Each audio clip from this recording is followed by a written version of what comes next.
पर बता दिया है कि कैसे पाकिस्तानी फौज पर हमला हुआ है और अब तो ये संख्या 100 के पार जाती हुई नजर आ रही है। और ये स्थिति आप समझिए कि यहाँ जो बलूच हैं वो कह रहे हैं आज़ादी के लिए मर मिटने को हम तैयार, जान भी कुर्बान करनी हो तो कर देंगे, लेकिन आज़ाद तो मुल्क होकर रहेगा, बलूचिस्तान अलग बनकर रहेगा। इस बीच पीएम मोदी और कतर के अमीर के बीच में मुलाकात की, बातचीत की तस्वीरें जो है वो सामने आई है। बातचीत इनफैक्ट दोनों के बीच में हुई है।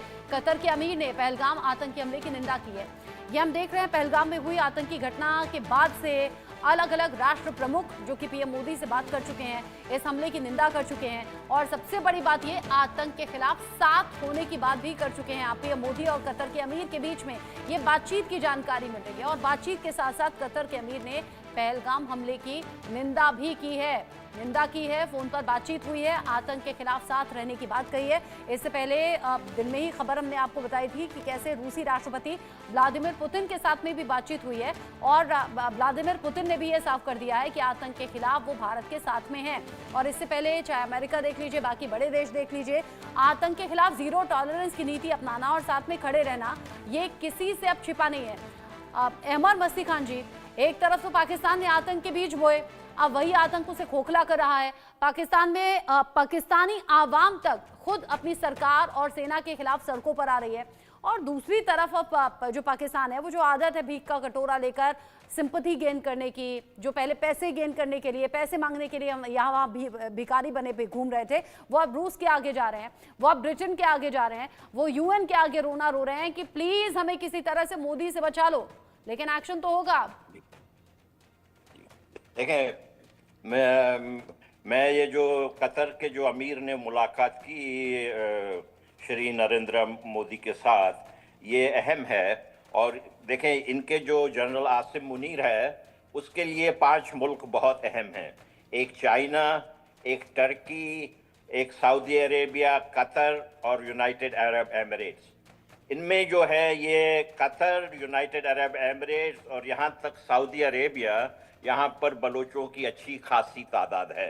मेरा हिंदुस्तान के लीडरशिप से अपील है कि जब आप इन ममालिक के लीडरों से बात करें तो वहाँ पर बलूचिस्तान के मामले को भरपूर अंदाज में रखें। इसमें कोई शर्माए ना कि भाई वो समझेंगे शायद कि इंडिया इन्वॉल्व है या क्या बात है, ऐसी कोई बात नहीं। बिल्कुल भरपूर अंदाज में ये जो अरब लोग हैं, जो खलीज के हैं, इनको बलोचों का पता है। हमारी बहुत बड़ी तादाद ओमान में जो है, देखिए ओमान जो है उसमें 40% बलोच लोग हैं।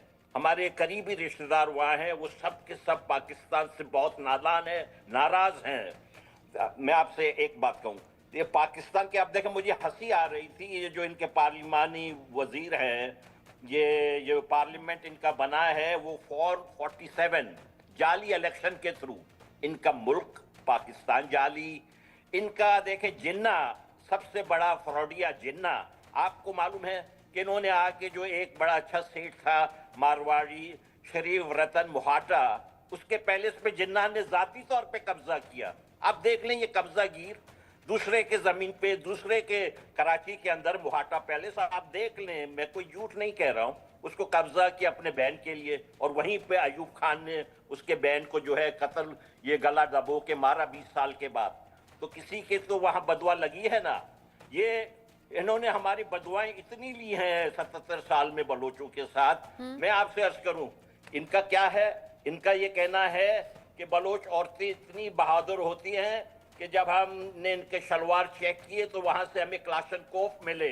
ये इनके जनरलों के, इनके ब्रिगेडियरों के इस किस्म के अल्फाज हैं हमारे बलोच औरतों के लिए। आप समझ रहे हैं ना ये क्या कह रहे हैं जब वो कहते हैं कि बलोच ख्वातीन के शलवारों में क्लाशनकोफ छुपे हैं। हमारे बच्चे, हमारे औरतें, हमारे मर्द, हम हरे जो हैं इनके खिलाफ लड़ने पे आज आमादा हैं और हम इनको शिकस्त देंगे। हम आपके लोगों के साथ, हमारा एका है, प्लीज इसको इनसिग्निफिकेंट ना समझें। ये इसके लिए आपकी आइंदा आने वाली नस्लें, भारत की हमारे नस्लें, इन सब का दारोमदार आज की फैसले पर है। इन चीजों को मजीद आप पोस्टपोन नहीं कर सकते हैं। ये जो लोग हैं जिहादी जनरल, इनके अकल दुरुस्त उस वक्त होंगे जब इनको जूते अच्छी तरह पड़ेंगे। ये जो आज इन्होंने एटम बम लेके सबको डरा रहे हैं, ये एटम बम हरगिज इस्तेमाल नहीं कर सकेंगे। मुझे उम्मीद है कि ऐसा कोई तरीका है कि इनके एटम बम वैसे भी सारे जिन्ना नाकारा लैंड हो में तो जाएं। बहुत से भस्मासुर हैं, इससे पहले भी भस्मासुर वाला काम कर चुके हैं। अपने आप को खुद कैसे बर्बाद करना है ये पाकिस्तानी हुकूमत जानती है, और ये आज नहीं बल्कि पाकिस्तान का इतिहास कहता है कि वहां नेता जरूर बदल जाते हैं, पाकिस्तान के हालात नहीं बदलते। और आज पाकिस्तान को गर्त में धकेलने वाली वहां की हुकूमत और उससे भी बड़ी पाकिस्तान की जो फौज है ना और आर्मी चीफ है, उनका रोल बड़ा अहम रहता है।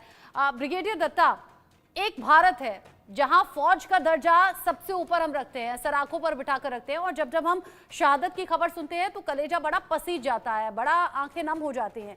एक पाकिस्तान है जहां हम एक झटके में बता रहे हैं कि कैसे पाकिस्तानी फौजी 100 से ज्यादा ढेर हो गए हैं, बीएलए ने ऐसा हमला किया है। हो भी क्यों ना, ऐसे वहशी दरिंदे हैं क्या पाकिस्तानी फौज में? जैसा अभी अहमद मसीह खान जी बता रहे थे, नहीं देखते कि सामने आदमी है, औरत है, बच्ची है, बहन है, बेटी है, क्या है, इज्जत आबरू लूटेंगे, सरेराह उठा लेंगे, जान से मार देंगे और उफ तक नहीं करेंगे। बिल्कुल, आप देखिए पाकिस्तान का ये एक तरह से उसकी जो आर्मी है उसका एक कैरेक्टर है।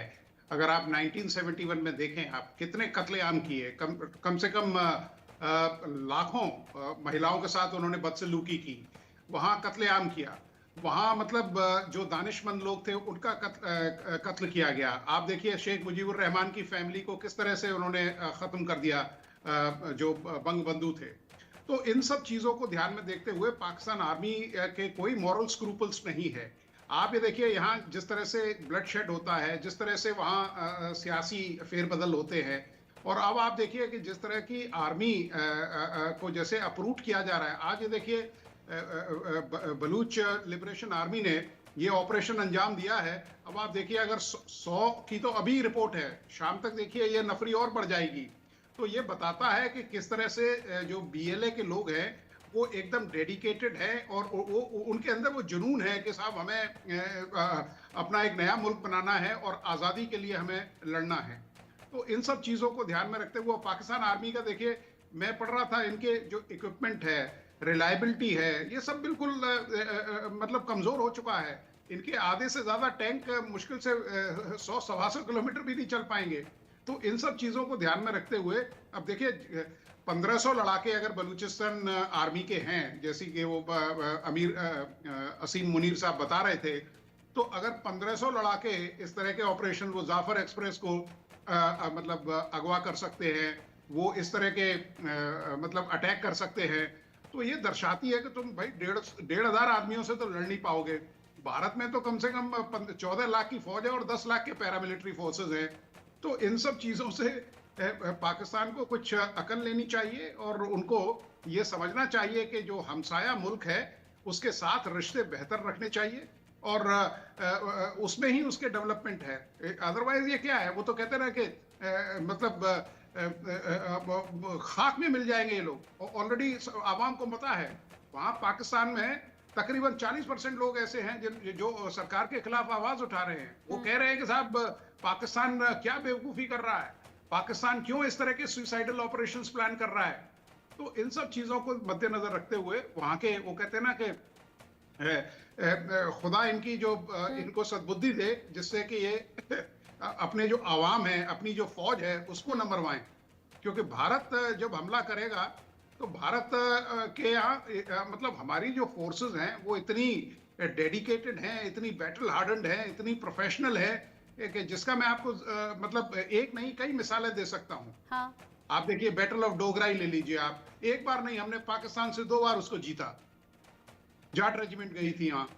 आप मतलब हमने कारगिल में मैं खुद रहा हूँ। आप बताइए कि जब उनके एक सीओ साहब ने ये बताया था कि साहब मैं उस यूनिट को कमांड कर रहा हूँ जो जनरल मानेकशॉ ने कमांड की थी और मैं अपनी कैजुअल्टीज लेना चाहता हूँ, तो हमने उन वीरों को रेस्पेक्ट देते हुए, क्योंकि देखिए वॉरियर इज ए वॉरियर, चाहे वो अपने देश के लिए लड़ रहा है चाहे वो आपके बरखिलाफ है। तो उन सीज फायर किया गया ब्रिगेडियर साहब ने हमारे ने, और उनको ससम्मान बॉडीज हैंड ओवर की गई।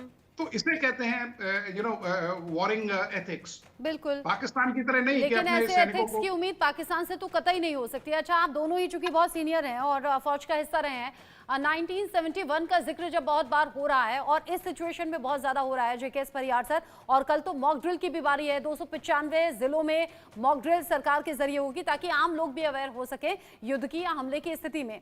क्या आप 1971 को आज से अगर कंपेयर करते हैं, भारतीय सेना पाकिस्तानी फौज कैसे आमना सामना हो सकता है, और इस सिचुएशन को 1971 के मुकाबले में आज कितना इजी आप देख रहे हैं भारत के लिए? देखिए, 1971 का सिनेरियो बिल्कुल अलग था, आज का अलग है। 50 साल में दुनिया बदल जाती है। मैं 17 साल का था, आज क्या हो गया। टेक्नोलॉजी चेंज हो जाती है, आर्मी के वेपन्स चेंज हो गए, एनवायरनमेंट चेंज हो गया। अब आपके पास में इंटरनेट है, साइबर, कितने सारे डेवलपमेंट हुए हैं, स्ट्रक्चर्स में चेंज हुए हैं। और पाकिस्तान में जो हरकतें, एक ही चीज कॉमन मैं कहूँगा, 71 का वार भी जो है वो पाकिस्तान के खिलाफ बांग्लादेश की जनता ने ही लड़ा था, क्योंकि उनके जो लेजिटिमेट राइट थे वो खत्म हुए थे। वही सिचुएशन आज है कि बलूचिस्तान जो एक आजाद देश था और उसको जबरदस्ती इन्होंने कब्जा 1947-48 के एंड में जो करके उसको बैठे, और वहां की जनता अभी खड़ी हुई है। भारत का जहाँ तक परिहार सवाल सर, है, अपनी बात आप यहीं से आगे बढ़ाइएगा। इस बीच एक अपडेट है, भारत पाकिस्तान तनाव के बीच बड़ी खबर मिल रही है। युद्ध का सायरन बजने से पहले भारत युद्धाभ्यास करेगा। भारत ने नोटम जारी किया है और इसमें भारत ने बताया है कि युद्ध का सायरन बजने से पहले भारत युद्धाभ्यास करेगा। यानी भारत पाकिस्तान के बीच में जो टेंशन है, इस बीच मॉक ड्रिल की खबर है। युद्ध के दौरान जिस तरीके से सायरन बजेंगे या फिर मॉक ड्रिल में लोगों को ये बताया जाएगा कि अगर युद्ध की स्थिति आती है, अगर हमला होता है तो आपको खुद को कैसे बचाना है। 295 अलग अलग जिलों से उसकी तस्वीरें भी सामने आ रही हैं। ऐसे में भारत ने ये बताया है कि भारत युद्धाभ्यास करेगा युद्ध का सायरन बजने से पहले। परिहार सर, आप अपनी बात भी पूरी कर दें और इस बात पर, यानी इस खबर पर भी रिएक्शन दे दें। तो मैं तो ये मानता ही नहीं हूँ कि भारत जो है वो बलूचिस्तान पे कब्जा कर उसको वहाँ पाकिस्तान से छुड़वाए। बलूचिस्तान को जबरदस्ती पाकिस्तान ने दबा के रखा, इलीगल। पाकिस्तान का बनना ही इलीगल था, और उसमें बलूचिस्तान तो उनका हिस्सा था ही नहीं। वहाँ पे इंडिपेंडेंट सरकार चल रही थी, और जिन्ना साहब ने चालबाजी करके जो है बलूचिस्तान पे कब्जा किया। बलूचिस्तान की जनता खड़ी हो गई है। लड़ाई जो है बलूचिस्तान की जनता और पाकिस्तान के जो जनरल्स हैं और वहाँ की जो पंजाबी सरकार है उसके खिलाफ है कि उनके जो हो रहे हैं। भारत को इसमें पूरा सपोर्ट देना चाहिए। दूसरा इशू जो इसमें आता है कि हम जो है आज की सिचुएशन में हमारे हर तरह से हम सुपीरियर हो गए। पहले भी हम सुपीरियर थे पाकिस्तान से, पर अब जमीन आसमान का अंतर है। हमारी हर मौके, चाहे मुकाम आर्मी का हो, आज हमारे पास उसमें अदर देन न्यूक्लियर वेपन्स के अलावा मिसाइल सिस्टम, दुनिया के सबसे अच्छे मिसाइल, हाइपरसोनिक मिसाइल्स हमारे पास में, वॉरशिप हमारे पास में है, फाइटर प्लेन्स का, हम तो 5th जनरेशन के फाइटर प्लेन्स हमारे पास पहुंच गए हैं। और इसके अलावा हमारी सरकार बहुत सशक्त है, हमारी इकोनॉमी स्ट्रांग हो गई है। अभी खबर आई है, 1 घंटे पहले ऑफिशियली नोटिफाइड हुआ है कि भारत ने जापान को पछाड़ के अभी जो है आगे 4th economy of the world हासिल की हुई है। और इसके अलावा हमारा स्पेस में भी है, साइबर में भी हम आगे हैं। तो कुल मिला के भारत हर फील्ड में जो है पाकिस्तान से कई गुना आगे है। पाकिस्तान वो मुकाबला करने की हालत में नहीं है। इसके दूसरी तरफ पाकिस्तान जो 71 में था, उसके मुकाबले आज पाकिस्तान बहुत कमजोर हो गया है।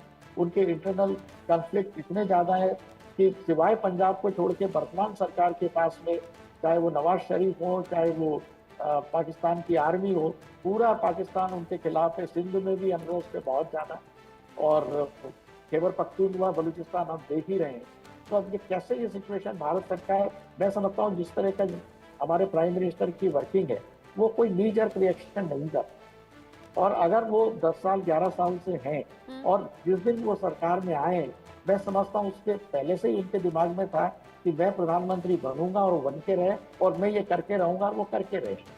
तो ये एक लंबी प्रिपरेशन में भारत चल रही है। और आप जैसा जो भरोसा है ना, वो हिंदुस्तान में बहुत से लोगों को है। मतलब 140 करोड़ देर लग रही है। हाँ। वो देर नहीं हो रही है, वो मौका दे रहे हैं। हम उनको, पाकिस्तान को गलतियां करने का मौका दे रहे हैं, और भारत पाकिस्तान पे हमला नहीं कर रहेगा। ये पाकिस्तान ने ऑलरेडी पहलगाम में ये जो हरकत करी है, वो हम उसको रिटेलिएट करेंगे। अब ये हमारा हक बनता है कि हम कितना रिटेलिएट करें। भारत ने 71 में भी हमला नहीं करा था, आज भी नहीं करेगा, पर पाकिस्तान को हम मुंह की जरूर उनको पटकनी देंगे और उनको उनके इस दुस्साहस का अब बहुत बड़ा परिणाम भुगतना पड़ेगा। आपने बहुत बड़ी बात कही कि प्रधानमंत्री मोदी, जो कि प्रधानमंत्री बनने से पहले इस सोच को रखते थे, सही मौके का इंतजार कर रहे थे। ये जो भरोसा है वो आपका नहीं बल्कि 140 करोड़ देशवासियों का भी है। यानी 140 करोड़ देशवासी ये जान रहे हैं, ये समझ रहे हैं कि जो अब तक नहीं हुआ वो पीएम मोदी की लीडरशिप में होगा, वो पीएम मोदी करके दिखाएंगे। बलूचिस्तान में भी क्या इसी तरह का माहौल अहमर मस्ती खान जी है क्या? जो अब तक नहीं हो पाया वो आजादी सिर्फ पीएम मोदी दिला सकते हैं? देखें, पीएम मोदी हमारे बड़े भाई हैं, हम उनको इज्जत का कदर की निगाह से देखते हैं। ये जो पाकिस्तान की जो जाली पार्लियामेंट है, रबर स्टैम्प पार्लियामेंट, ये जो फॉर्म 47 के थ्रू इलेक्ट हुआ है, रिगिंग के थ्रू ये जो पार्लियामेंट लाया गया है, इसमें जो इनके जो वजीर पार्लिमानी हैं तारिक फजल चौधरी, इनके बात पे मुझे बड़ी हंसी आई कि ये कह रहे हैं कि भाई हमारे पास फौज है, हम पानी बंद होने नहीं देंगे। आपकी फौज जो है पानी बंद नहीं होने देंगे। हमें इनके ऊपर हंसी आता है जी, हमें इनके ऊपर रोना भी आता है, हमें इनके ऊपर हंसी भी आता है। अब देखें, मैं अमेरिका में रहता हूँ, मेरे यहाँ घर से तकरीबन 2-3 मील दूर एक स्टोर पे एक हरियाणा का नौजवान काम करता है, 22 साल। उनके ज़ाहिर है बिल्कुल थोड़े से हमारे शहीद लेफ्टिनेंट विनय नरवाल जैसे लगते हैं थोड़े देखने में, बिल्कुल। मैंने उनसे पूछा, मैंने कहा भाई आप क्या कहते हैं पाकिस्तान के बारे में? उन्होंने कहा भाई ये अजीब है, लोग हैं, इनको IMF की तरफ से जब ये मिल जाती है थोड़ा इमदाद, तो ये ऐसे खुश होते हैं जैसे कि इनको ईदी मिल गई हो। अब मैंने अपने रिश्तेदारों से पाकिस्तान में पूछा, वो कहते हैं भाई यहाँ पे चीनी की कीमत इतनी ज्यादा हो गई है कि लोग चीनी नहीं खरीद सक रहे हैं, लोग चावल नहीं खरीद सक रहे हैं, खाने के पैसे नहीं हैं। अच्छा, आप ये जो कह रहे हैं ना, फौज का नाम दे रहे हैं, फौज में जो जूनियर ऑफिसर्स हैं वो तो सब के सब आसिम मुनीर के खिलाफ हैं, सबके सब जूनियर ऑफिसर आसिम मुनीर के खिलाफ हैं जी। ये आसिम मुनीर इंतहाई आइसोलेट हुआ है। ये जो रबर स्टैम्प जो आसिफ जरदारी और आप देख लें ये शहबाज शरीफ, इस मुल्क का हाल बेहाल इसीलिए तो है ना कि सब अपना अपना भला देखते हैं, अपने परिवारों की सेफ्टी देखते हैं और फिर पाकिस्तान के लोगों को मरने के लिए छोड़ दिया जाता है। अभी भी यही हो रहा है युद्ध की इस स्थिति में। आप रहिए मेरे साथ में। भारत पाकिस्तान तनाव के बीच जो बड़ा अपडेट है, बड़ी खबर है, जान लीजिए। युद्ध का सायरन बजने से पहले भारत युद्धाभ्यास करेगा। कल हवाई युद्धाभ्यास भारत करने वाला है। भारत ने नोटम जारी किया है इसको लेकर और ये भारत सरकार की तरफ से उठाए गए बड़े कदम है।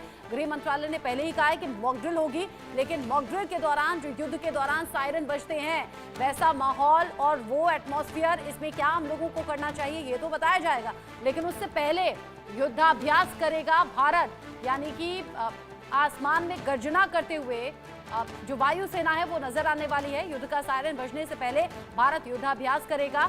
मेरे साथ में इंडिया न्यूज संवाददाता आशिक मीर जुड़ गए हैं इस खबर को लेकर ज्यादा अपडेट के साथ। हवाई युद्धाभ्यास को लेकर ये नोटिस जारी किया गया है, क्या है इस नोटिस में आशिक और किस तरीके से ये होगा, कब होगा?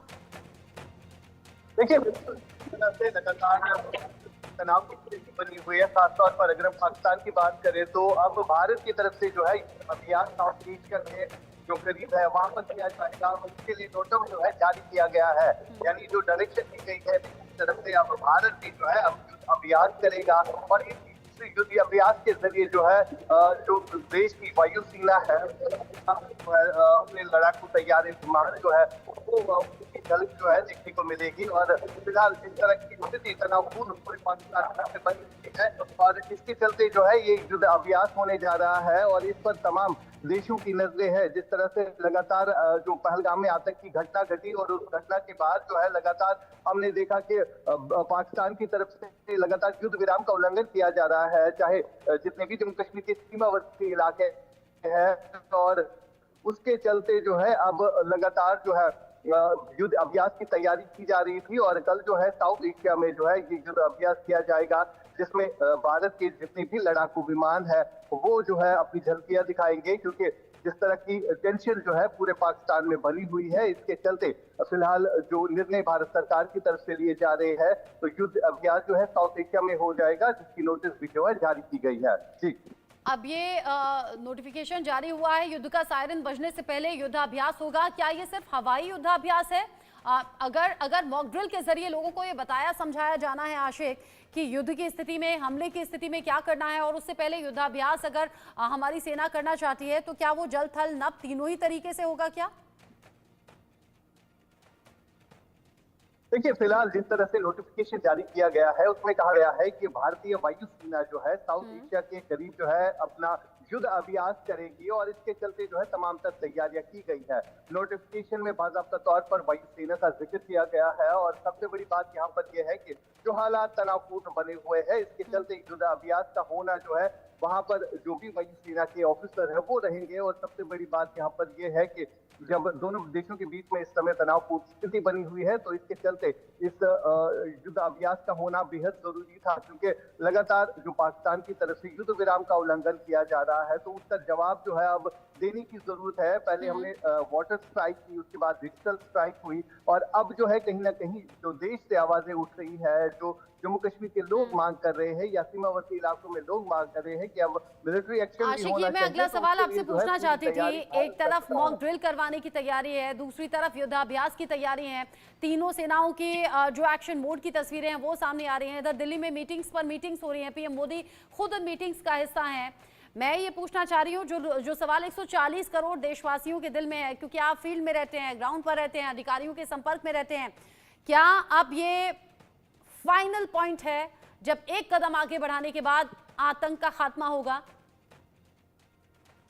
बिल्कुल रचना, जिस तरह से हमने वाटर स्ट्राइक दी, जिस तरह से हमने डिजिटल स्ट्राइक दी और अब जो देश भर से आवाजें उठ रही है कि एक मिलिट्री एक्शन जरूर होना चाहिए उन आतंकियों के खिलाफ जिन आतंकियों ने पहलगाम में आतंकी घटना को अंजाम दिया, मासूम लोगों की जानें दी। फिलहाल जिस तरह से पाकिस्तान भर में स्थिति बनी हुई है वहां पर डर और खौफ का माहौल अभी से है, क्योंकि लगातार हम देख रहे हैं इन स्पॉटेड ट्रीटी को लेकर जो फिलहाल ट्रीटी सस्पेंड हुई है उससे कहीं ना कहीं पाकिस्तान की इकोनॉमी पर बुरा असर पड़ा है, क्योंकि 5 ऐसे दरिया है जिन्हें रोकने की कवायद जो है लगातार देखी जा रही है। अगर हम चेनाब रिवर की बात करें या सतलुज या रावी या बयास की बात करें, इन 4 दरियाओं का पानी फिलहाल रोक दिया गया है लेकिन और बह रहे हैं। मेरे पीछे आप जो ये तस्वीर देख रहे हैं ये झेलम रिवर है, जहाँ का पानी रोकना अभी बाकी है लेकिन लगातार इस पर भी कवायद तेज होती जा रही है। कहीं ना कहीं अब पाकिस्तान में जो हालात बने हुए हैं वो तनावपूर्ण है। पाकिस्तान के लोग कहीं ना कहीं पाकिस्तान की सरकार और सेना से नाराज दिखाई दे रहे हैं, क्योंकि उन्हें भी डर सता रहा है कि कहीं इस मिलिट्री एक्शन में आम लोगों का भी नुकसान ना हो। लेकिन भारत की तरफ से जो स्ट्रेटेजिक पॉइंट लिए गए हैं, डिप्लोमेटिक तरीके से भारत जो है वार कर रहा है।